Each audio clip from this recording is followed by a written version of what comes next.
নতুন নিশ্চয় আপনাকে স্বাগতম। তো আজকে যে ভিডিওটা শেয়ার করব খুবই গুরুত্বপূর্ণ, শেষ পর্যন্ত দেখুন তাহলে বুঝতে পারবেন।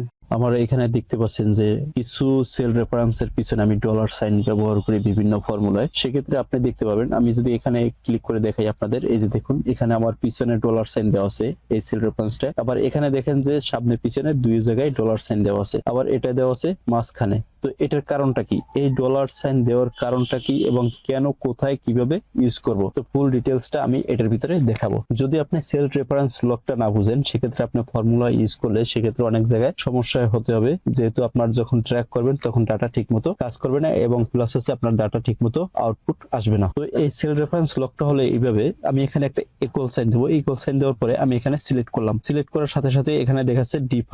D5 মানে হচ্ছে আমার এই কলামটা হচ্ছে ডি এবং 5 হচ্ছে এই র নাম্বার।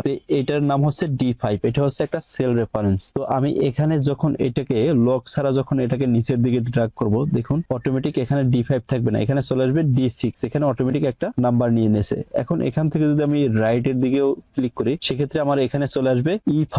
দেখুন আমার এখানে এই কলামটা নিচে। যখন আমি এখান থেকে দুইটাকে ডিলিট করে দিলাম সিলেক্ট করে, এখন যদি আমি এটাকে লক করি, এখানে ক্লিক করার পরে F4 এ একবারে ক্লিক করব, দেখুন সামনে এবং মাঝখানে দুইটা ডলার সাইন পড়ছে। এখন আমি এটাকে যদি নিচের দিকে ড্র্যাগ করি, আমার এই D5ই থাকবে, এটাকে চেঞ্জ হবে না যত দূরেই ড্র্যাগ করি না কেন। এই দেখুন D5, এখানে আছে D5, এখানেও D5।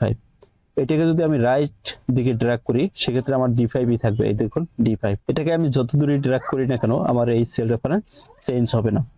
তো এখন দেখলাম যে এটা মাঝখানে, যখন আমি এটাকে আবার একবার F4 এ ক্লিক করব, তখন আমার মাঝখানে এই ডলার সাইনটা চলে আসবে। এই যে দেখুন মাঝখানে চলে আসছে। এখন এই মাঝখানে আসলে কি কাজ হয় দেখুন, এটাকে আমি যখন সামনে পিছে নিচে ডানে বামে যখন ড্র্যাগ করব, এটাকে সেল রেফারেন্স নিয়ে নেবে অটোমেটিক। দেখুন এই পাশে দিছি E5 F5 G5। তো এখন নিচের দিকে ড্র্যাগ করলে এটা কিন্তু নিচের দিকে কোনো সেল রেফারেন্স নেবে না, এটা নিচের দিকে লক হয়ে গেছে, শুধুমাত্র ডানে বামে নেবে কিন্তু নিচের দিকে নেবে না। এই যে দেখুন D5, আমার এই কোডটা D5, এখানে D5ই আছে। তো মাঝখানে ডলার সাইন দিলে এদিকে ওদিকে কোনো সেল রেফারেন্স নেবে না। ঠিক সেম ভাবে আমি যদি আবার F4 এ ক্লিক করি, এটা পিছনের দিকে ডলার সাইন চলে আসছে। এখন আমি এটাকে যদি সামনের দিকে ড্র্যাগ করি, এটা কিন্তু সামনের দিকে কোনো সেল রেফারেন্স নেবে না, এদিকে নেবে না, এই D5ই থাকবে সব জায়গায়।